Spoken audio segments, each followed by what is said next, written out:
Descartes vivió una época convulsa, en la que se produjeron en Europa muchos cambios que prepararon la aparición del mundo ilustrado del siglo XVIII. No obstante, en el siglo XVII todavía resuenan los ecos de los últimos siglos de la Edad Media. La Edad Media fue una época de teocentrismo. Todo giraba alrededor de Dios y de la religión. Por eso, la última palabra en todos los ámbitos, desde el político hasta el científico, la tenía la fe. La razón siempre estaba subordinada a la fe, a las creencias religiosas, y en ningún caso podía contradecirlas. Y la teología, que para Descartes no podía considerarse una ciencia, pues en esta época sí que era considerada como la ciencia suprema. La Edad Media es una época en que los dogmas de todo tipo, tanto religiosos, científicos como filosóficos, dominaban el pensamiento humano. Había cosas que no se debatían ni analizaban, simplemente se aceptaban. La Biblia, las obras de Aristóteles o de Tomás de Aquino eran autoridades indiscutibles. La propia Iglesia era una autoridad que defendía las teorías científicas de la antigüedad, basadas en los principios de Aristóteles. La filosofía de esta época era la filosofía escolástica, que estaba basada también en la filosofía de Aristóteles.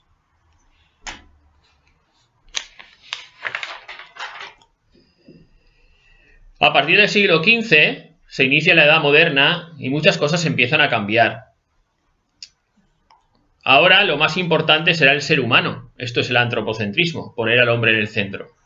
Y eso llevará a valorar la facultad más importante que tiene el ser humano, que es la razón.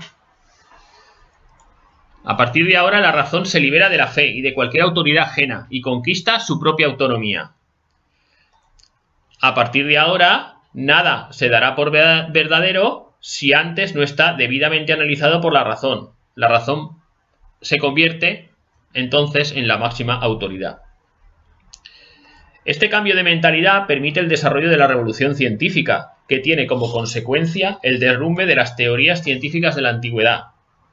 Y este derrumbe provoca en el siglo XVII una crisis del saber. A pesar de todo esto, la Iglesia todavía mantiene mucho poder y trata de defender sus dogmas persiguiendo a aquellos que se atreven a ponerlos en duda. La Inquisición sigue actuando en la época de Descartes y el propio Descartes la teme.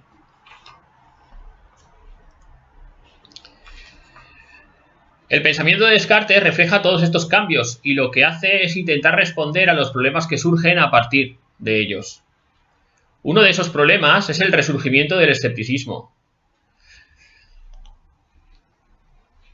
El hecho de que todas las teorías científicas de la antigüedad se hubiesen derrumbado, pues fue para los escépticos la prueba de que el ser humano no estaba capacitado para obtener conocimiento seguro sobre la realidad. Por eso para los escépticos todo es dudoso. Tanto la razón como los sentidos son instrumentos defectuosos para conocer la realidad. No son fiables, ¿vale? Y por tanto, la ciencia es una empresa imposible. A partir de esto, muchos llegan a la conclusión de que lo único seguro son las verdades reveladas por Dios al ser humano. Verdades que no dependen de la razón, sino de la fe. Y lo que proponen es una vuelta a la Edad Media. Pero hay que decir que Descartes era racionalista y por tanto confiaba plenamente en la razón y en el avance de la ciencia. Así que se va a marcar como principales objetivos refutar a los escépticos demostrando que la razón es fiable y a la vez construir una base sólida para las nuevas ciencias que están surgiendo. Esto es una nueva metafísica o filosofía. Descartes creía en la unidad de la ciencia.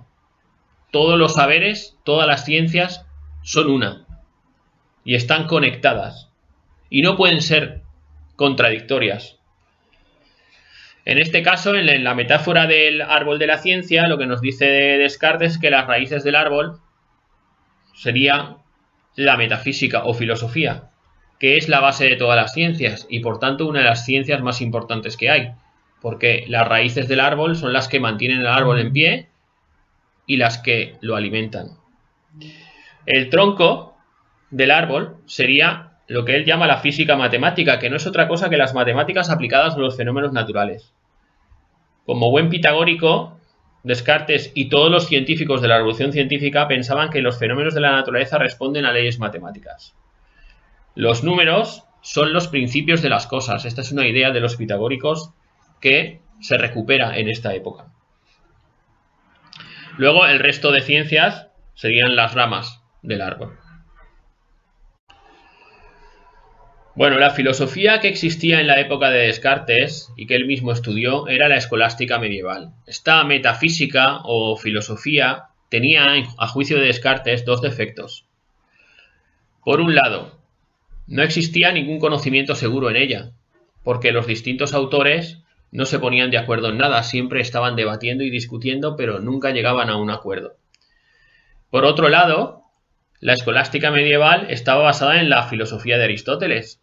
Sin embargo, las nuevas ciencias habían destruido las teorías científicas antiguas basadas en principios aristotélicos. Por esa razón, esta metafísica no podía ser coherente con la nueva ciencia. Lo que piensa Descartes es que es necesario una nueva metafísica que no tenga estos defectos.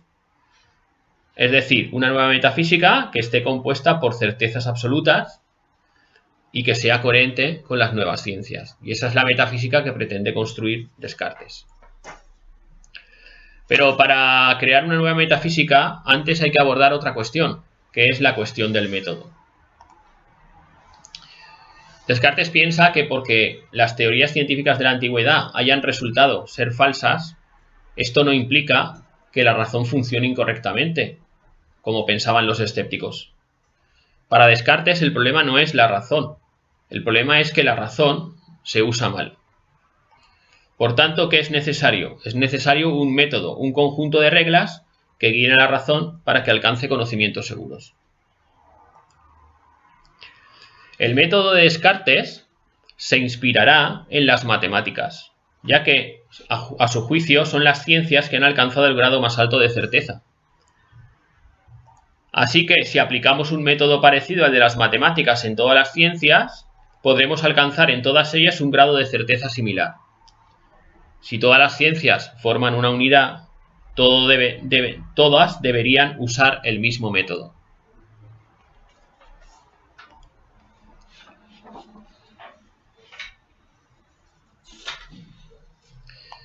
Pero además, el método también debe tener en cuenta y respetar los dos modos que tiene la razón de alcanzar conocimiento, que son la intuición y la deducción. ¿Qué era la intuición? La captación directa de la verdad de ideas simples o principios. Y la pregunta es, ¿por qué la razón capta la verdad de estas ideas de forma directa sin necesidad de que sean demostradas? Porque estas ideas son innatas, forman parte de la estructura de la razón, son las semillas de verdad de las que nos habla Descartes. Semillas de verdad que llevamos en nuestro interior desde que nacemos y que son los principios a partir de los cuales tenemos que construir el edificio del conocimiento. Por otra parte, la deducción sería la captación de la verdad de ideas complejas por medio de la conexión de estas con otras ideas cuya verdad la razón ya ha captado previamente.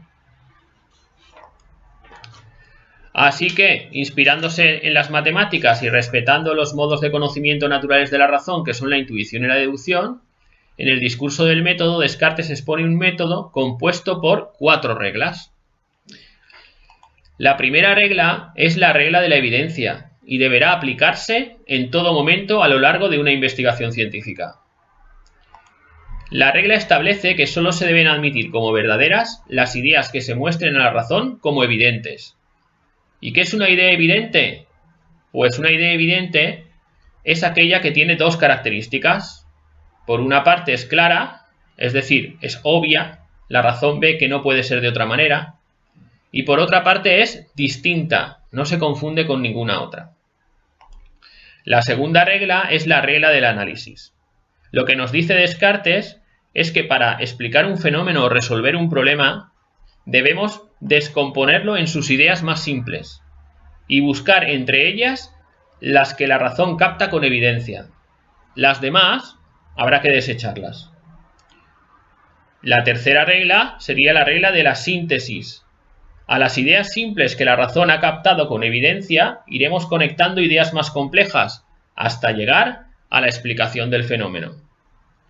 Y por último, la cuarta regla es la regla de la enumeración. Consiste en repasar todo el proceso anterior para detectar errores. Este método, dice Descartes, deberá aplicarse a todas las ciencias y con especial urgencia a la metafísica, porque es la base de todas ellas.